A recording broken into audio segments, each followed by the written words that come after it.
When a fierce Blackfeet warrior finds a white woman praying for his dying child, what he feels next will change everything he believes about enemies, love, and fate.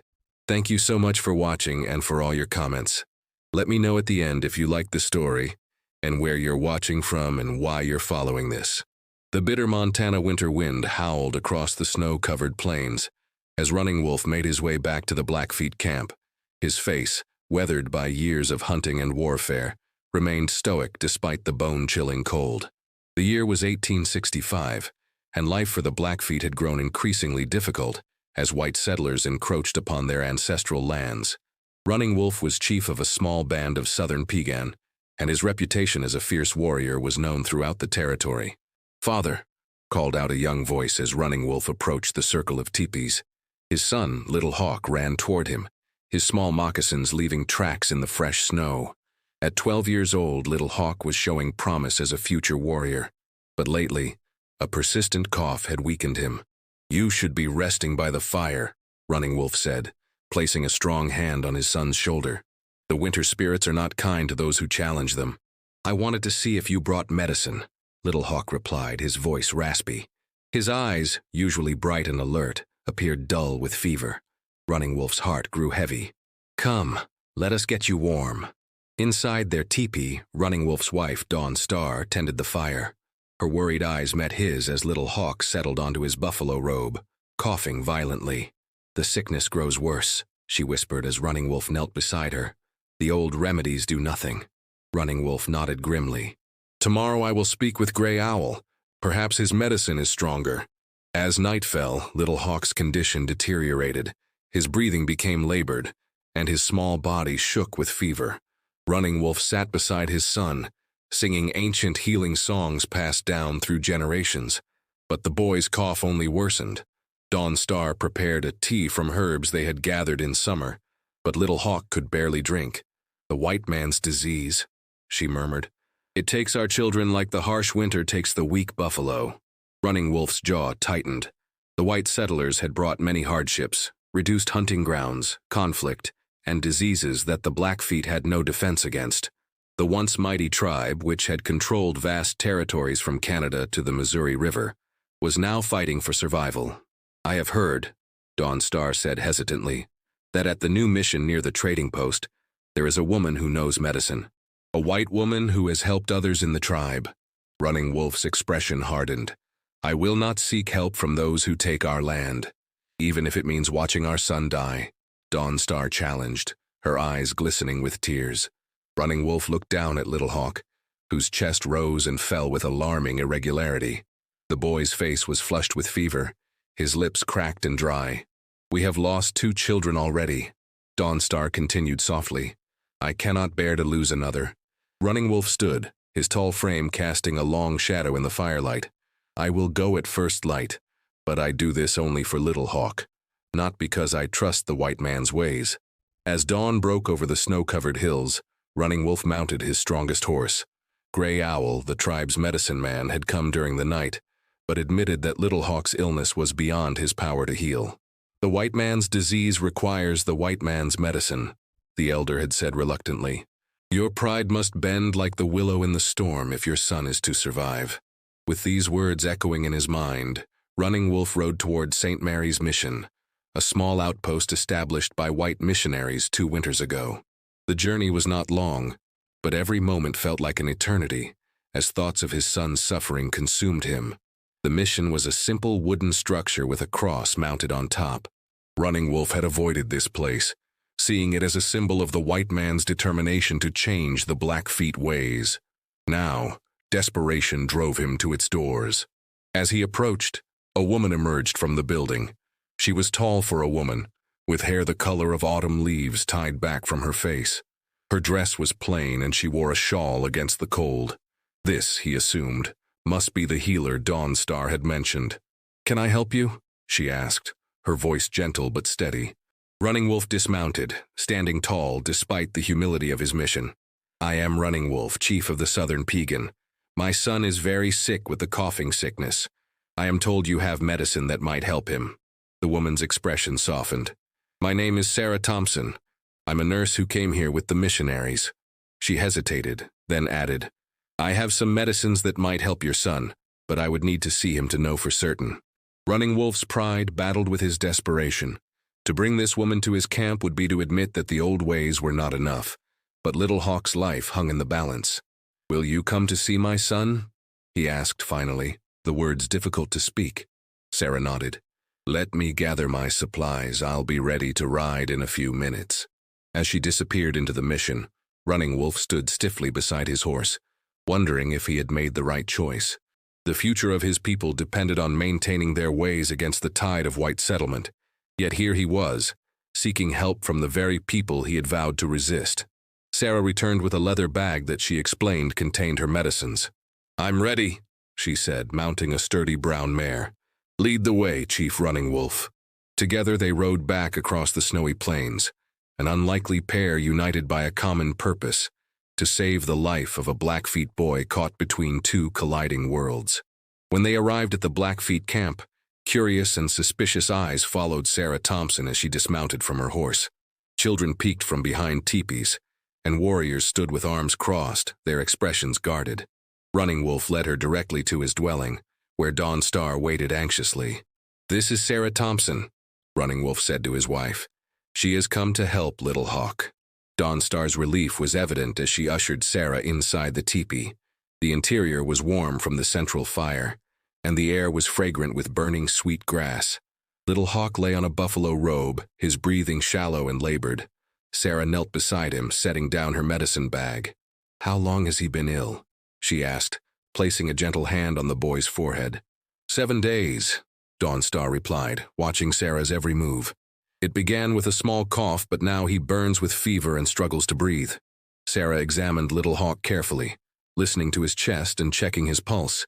He has pneumonia, she explained. An infection in the lungs. It's serious, but I've treated it before. From her bag, Sarah produced several glass bottles and a spoon. This is a medicine called quinine for the fever, and this contains herbs that will help loosen the congestion in his chest. As she administered the medicines to Little Hawk, Sarah explained to Dawn Star what she was doing. He needs to drink plenty of water and breathe in steam with these herbs. I'll show you how to prepare it. Running Wolf stood silently near the entrance of the teepee, watching this white woman tend to his son with confident hands. Part of him resented needing her help, but another part observed with growing respect how she worked without condescension, explaining everything to Dawn Star as she would to an equal. I will need to stay for a while to monitor him, Sarah said, looking up at Running Wolf. The next few hours are critical. Running Wolf nodded. You may stay as long as needed. As the day progressed, Little Hawk's breathing eased slightly, though his fever remained high.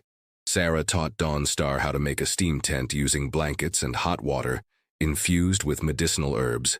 The two women worked together, finding a rhythm despite their different backgrounds. How did you learn these healing ways?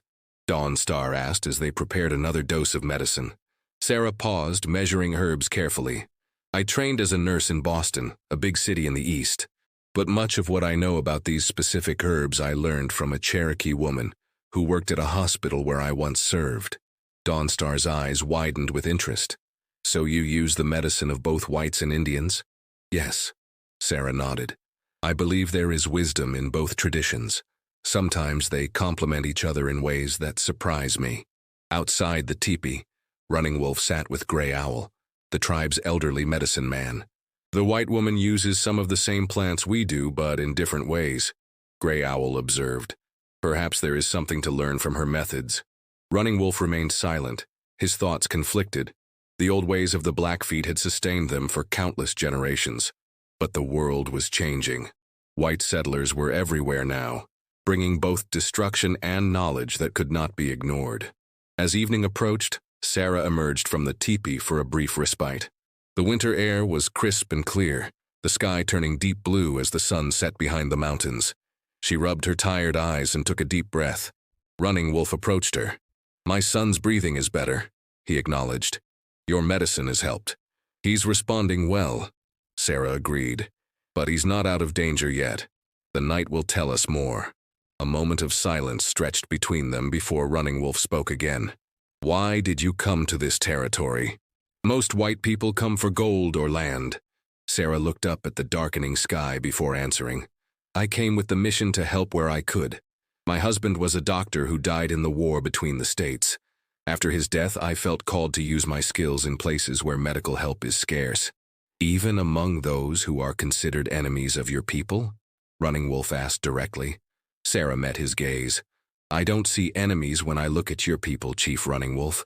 I see human beings who laugh, cry, and love their children just as anyone does. Before Running Wolf could respond, a call came from the teepee. Little Hawk's fever had spiked dangerously high. They rushed back inside to find the boy thrashing weakly, his face flushed scarlet. We need to cool him down quickly, Sarah instructed, her professional demeanor returning instantly.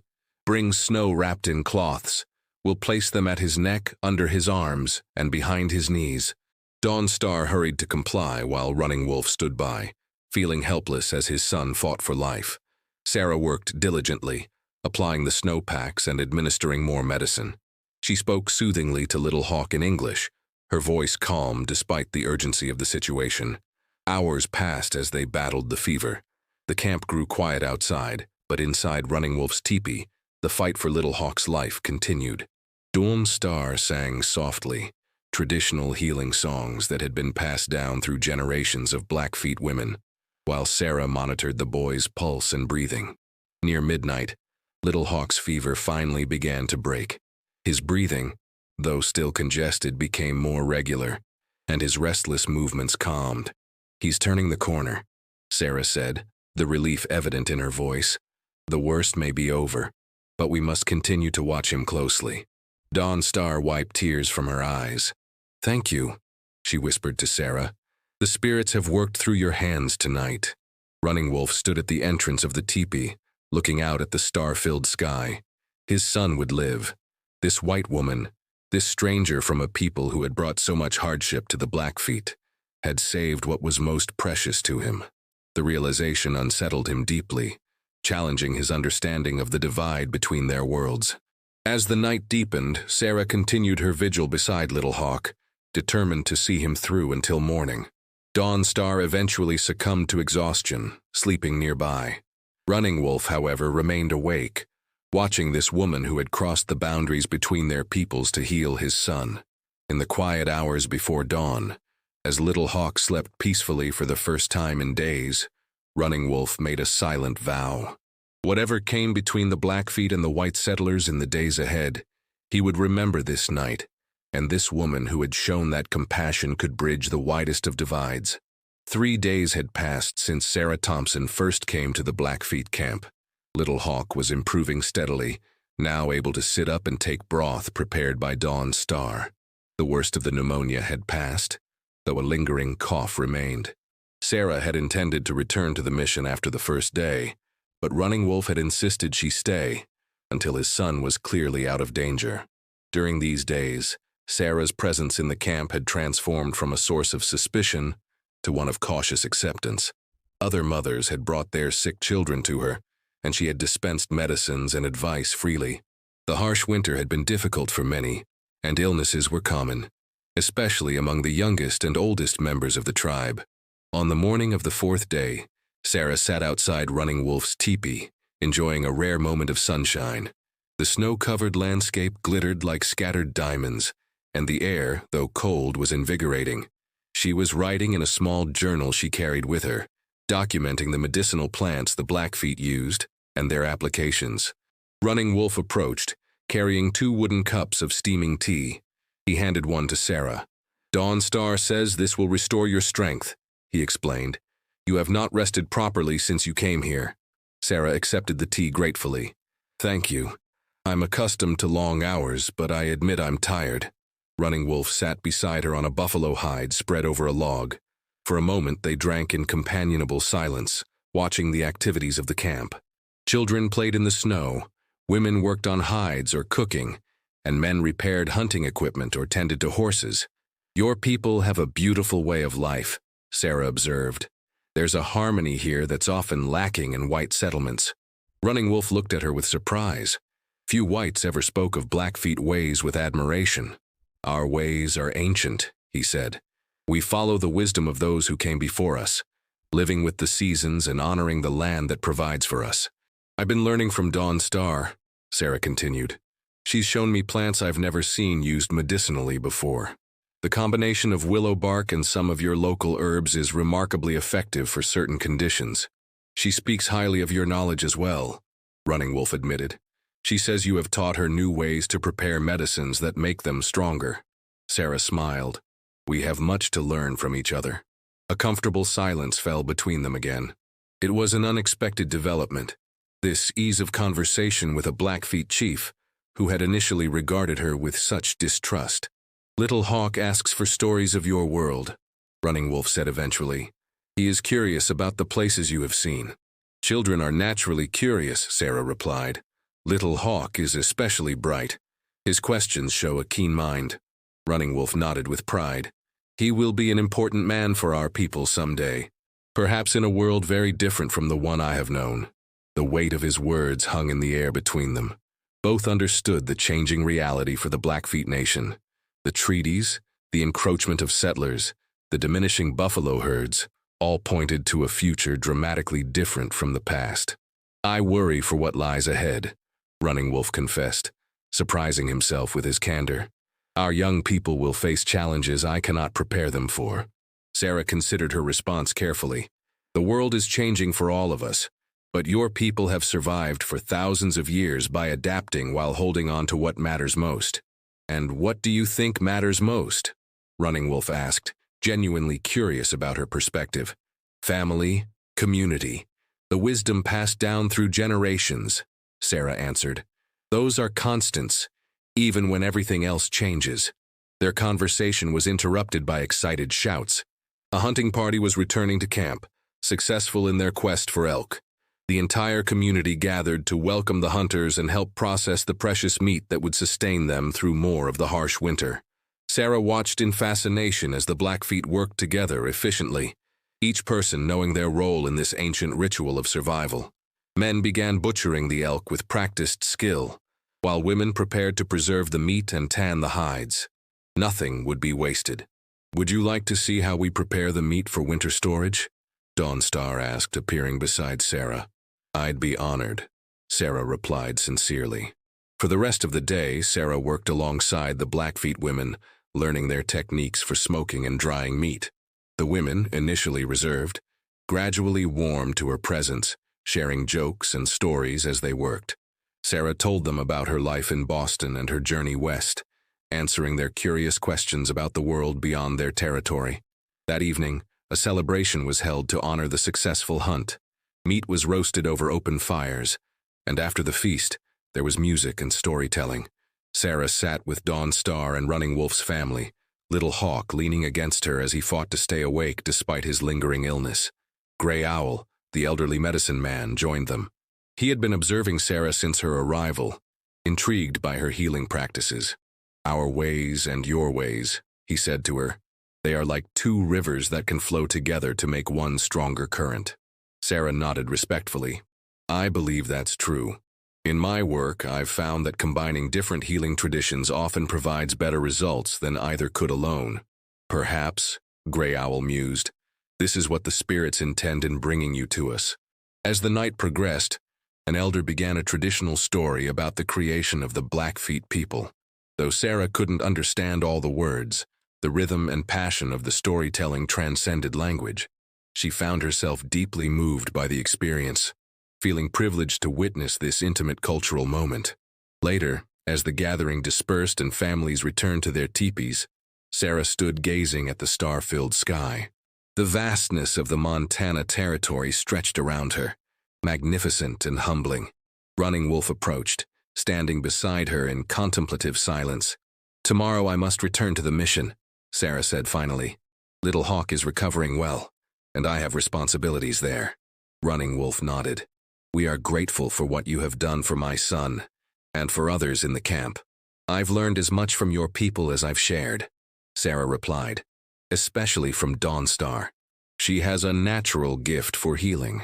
She says the same of you, Running Wolf said. Then after a moment's hesitation, he added, Our people have had little reason to trust whites. Many promises have been broken. Many lives have been lost.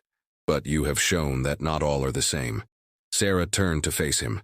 And you have shown me the dignity and wisdom of the Blackfeet. I wish more of my people could see what I have seen here. In the moonlight, their eyes met with a new understanding. Two people from worlds in conflict, finding unexpected common ground in their shared humanity. The mission is not far, Running Wolf said. Perhaps you could return sometimes to continue teaching Dawnstar your healing ways, and to check on Little Hawk's recovery. The invitation, simple as it was, represented a significant bridge between their cultures. Sarah smiled, touched by the gesture of trust it represented. I would be honored, she replied, and perhaps Dawnstar could visit the mission to teach me more about your traditional medicines. Running Wolf nodded in agreement. It will be so. As they stood beneath the vast Montana sky, both sensed that something important had begun, a small but meaningful connection across the divide that separated their peoples. Whether it could withstand the larger forces pulling them apart remained uncertain, but for this moment, hope seemed possible. Spring had come to the Montana territory, melting away the harsh winter snow and bringing new life to the plains. Wild flowers dotted the landscape with splashes of color, and the air was filled with the songs of returning birds. In the 5 months since Little Hawk's illness, much had changed in the relationship between Running Wolf's band and the St. Mary's mission. Sarah Thompson had become a regular visitor to the Blackfeet camp, riding out once every 2 weeks to exchange medicinal knowledge with Dawnstar and check on patients. In return, Dawnstar occasionally visited the mission, bringing traditional Blackfeet remedies and learning to read simple English texts that Sarah provided. An unusual friendship had blossomed between the two women, bridging cultures that had long been in conflict. On this particular morning, Sarah was preparing for her bi-weekly visit to the camp. The mission had recently received a shipment of medical supplies from the east, and she was eager to share some of the new medicines with Dawnstar. You seem to look forward to these visits more and more, observed Father Thomas, the elderly priest who ran the mission. Sarah smiled as she packed her saddlebags. I've learned so much from them, Father. Dawnstar's knowledge of local plants and their medicinal properties is remarkable. We've created several new remedies by combining our traditions. Father Thomas nodded thoughtfully. God works in mysterious ways. Who would have thought that a sick child would open such a door between our communities? As Sarah mounted her horse for the journey, she reflected on how true the priest's words were. Little Hawk's illness had indeed opened an unexpected door, not just for medical exchange, but for deeper understanding between at least some members of their respective communities. The ride to the Blackfeet camp took about 2 hours. As Sarah approached, she noticed that the band had moved their teepees to a new location beside a small creek, a normal practice as the seasons changed. Children were the first to spot her, running out to greet her with excitement. Miss Sarah, they called, having adopted the English form of address they had heard at the mission. Little Hawk was among them, fully recovered and growing taller each time she saw him. I caught a fish this morning, he announced proudly in the English he had been learning. This big. He stretched his arms wide in the universal gesture of fishermen everywhere. Sarah laughed. That's wonderful, Little Hawk. Perhaps you can teach me your fishing technique someday. Dawnstar emerged from her teepee, smiling warmly at Sarah's arrival. The two women embraced in greeting, a gesture that would have been unthinkable months ago. Welcome, my friend, Dawnstar said. You have arrived at a good time. We are preparing for the spring ceremony tomorrow. You are invited to stay if you wish. Sarah was touched by the invitation. The spring ceremony was an important spiritual event for the Blackfeet, and outsiders were rarely invited to participate. I would be honored, she replied. As they walked through the camp together, Sarah noticed Running Wolf speaking with a group of warriors near the central fire. He looked up as they passed, acknowledging her with a respectful nod. In the months since Little Hawk's recovery, the Blackfeet chief had maintained a formal but increasingly cordial relationship with Sarah. His initial distrust had gradually given way to a cautious respect. Later, as Sarah and Dawnstar sorted through the new medicine Sarah had brought, Running Wolf approached the women's working area. Sarah Thompson, he greeted her formally. My son tells me you have come for the spring ceremony. If that is acceptable to you and your people, Sarah replied. I understand it is an important sacred event. Running Wolf nodded. It is a time of renewal and gratitude for the Creator's gifts. He hesitated, then added, your presence would be welcome. You have become a friend to our band. The words, simple as they were, carried significant weight. To be called a friend by a Blackfeet chief was no small thing, especially in these times of tension between natives and settlers. Thank you, Sarah said sincerely. That means a great deal to me. Running Wolf lingered, watching as the women continued their work. Sarah explained the properties of willow bark extract to Dawn Star, while Dawn Star showed Sarah how to prepare a poultice using local plants that reduced inflammation. Your ways of healing complement each other, Running Wolf observed. Like the sun and rain together make the grass grow stronger. Sarah looked up, struck by the poetic nature of his observation. That's beautifully put and very true. Their eyes met briefly, and Sarah felt a flutter of unexpected emotion. Over these months of visits, she had developed a deep respect for Running Wolf's leadership and wisdom. His commitment to his people, his quiet dignity in the face of the changes threatening their way of life, these qualities had impressed her deeply. But lately she had begun to acknowledge to herself that her feelings had grown beyond mere respect. The moment passed as Little Hawk came running up, eager to show Sarah a bow he had made under his father's guidance. The rest of the day passed in pleasant activity, as Sarah helped with preparations for the ceremony, while continuing her medical exchanges with Dawn Star. That evening, as the sun set in a spectacular display of orange and purple across the vast Montana sky, the band gathered around the central fire for a meal and storytelling. Sarah sat with Dawn Star's family, listening as elders told traditional tales in the Blackfeet language, with Dawn Star quietly translating the main points for her benefit. After the storytelling, as families began to retire to their teepees, Running Wolf approached Sarah. Would you walk with me? He asked. There is something I wish to show you. Curious, Sarah agreed, and they walked together away from the camp toward a small rise overlooking the creek. The night was clear, with a crescent moon and thousands of stars illuminating the landscape. On top of the rise, Running Wolf stopped. From here, you can see where our hunting grounds once extended, he said, gesturing toward the horizon. Before the treaties, before the white settlers came, my grandfather could ride for many days in any direction and still be in Blackfeet territory. Sarah listened, hearing the loss in his voice but also something else, a determination to face the future, whatever it might bring. The world is changing. Running Wolf continued. I cannot stop it any more than I can stop the sun from rising, but I can help my people find a good path through these changes. You are a wise leader, Sarah said softly. Running Wolf turned to her. Wisdom sometimes comes from unexpected sources. My father would never have sought knowledge from a white woman. He would have seen it as weakness. But I have learned that strength can come from being open to new ways. I feel the same, Sarah replied. My understanding of healing and of life has been enriched by what I've learned from your people. A comfortable silence fell between them as they gazed at the star-filled sky. Then Running Wolf spoke again, his voice thoughtful.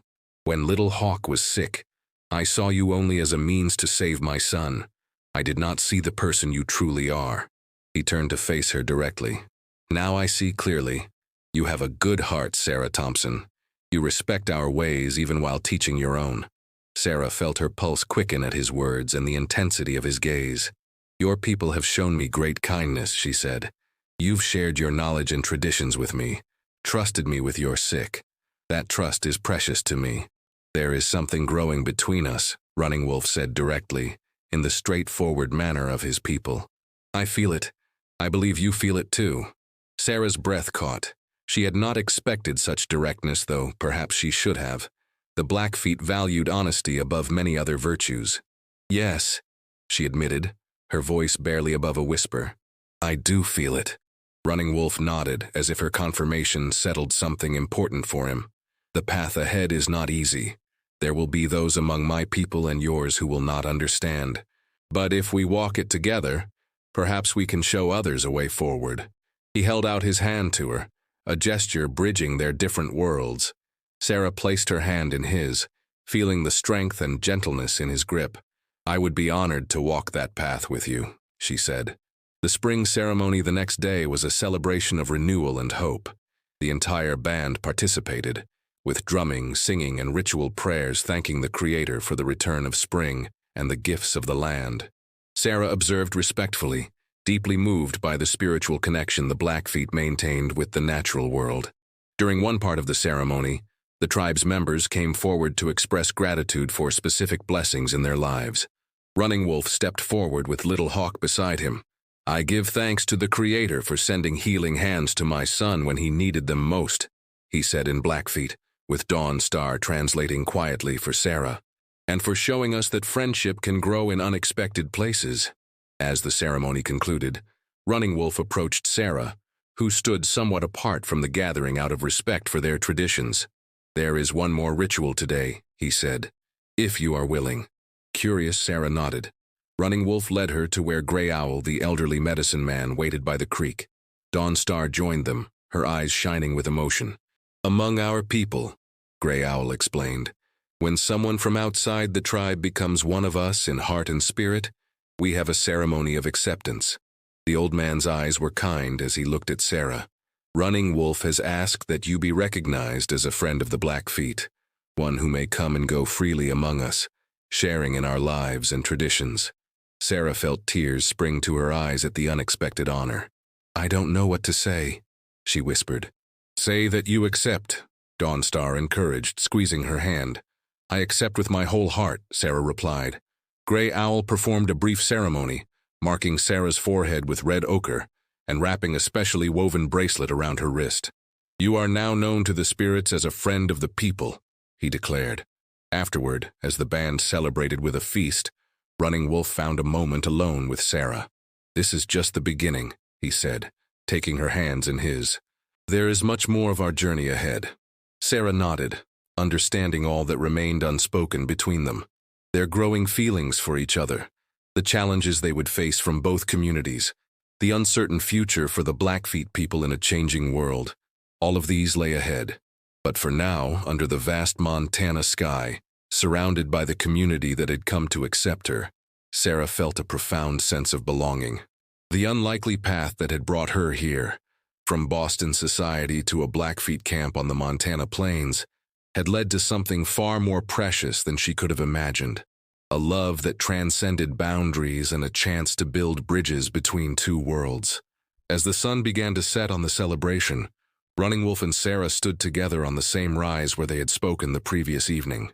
Before them stretched the land the Blackfeet had called home for generations, and above them arched the eternal sky that had witnessed countless human stories unfold. "Whatever comes," Running Wolf said softly, "we face it together." Sarah's heart was full as she looked up at him. "Together," she agreed, sealing their promise with joined hands as the golden light of sunset blessed the beginning of their shared journey.